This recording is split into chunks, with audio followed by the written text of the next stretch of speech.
श्रेष्ठ पुरुष। किसी जंगल में राजगुरु ऋषि का आश्रम था। ऋषि काफ़ी वृद्ध हो गए थे। अपना अंतिम समय निकट आता देखकर उन्हें यह चिंता सताने लगी कि उनके बाद आश्रम की जिम्मेदारी कौन संभालेगा। यूँ तो उनके पास एक से बढ़कर एक शिष्य थे, जिनमें देवदत्त, सिद्धार्थ, विद्यासागर, विजय प्रताप नाम के शिष्य बहुत विद्वान थे।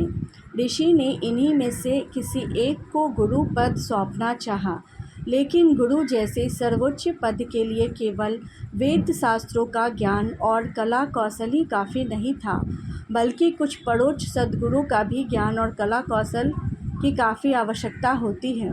यह सोचकर ऋषि जी ने चारों शिष्यों की परीक्षा लेनी चाहिए।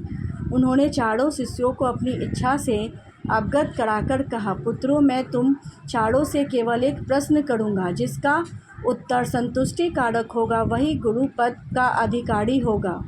शिष्यों ने एक स्वर में कहा, प्रश्न पूछने की कृपा कीजिए गुरुदेव। ऋषि ने कहा, अगर ईश्वर तुम लोगों को दर्शन देकर कोई वरदान मांगने को कहे तो क्या मांगोगे? देवदत्त बोला, गुरुदेव, मैं तो संसार की समस्त विद्याओं को प्राप्त करने का वरदान मांगूंगा, ताकि मुझसे बड़ा कोई पंडित न हो सके।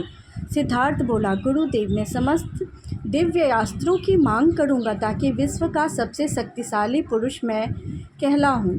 विद्यासागर बोला, गुरुदेव, मैं तो भगवान से बहुत सा धन संपदा मांगूंगा, जिससे मेरी और मेरी आगे आने वाली पीढ़ी का जीवन सुख संपदा में व्यतीत हो।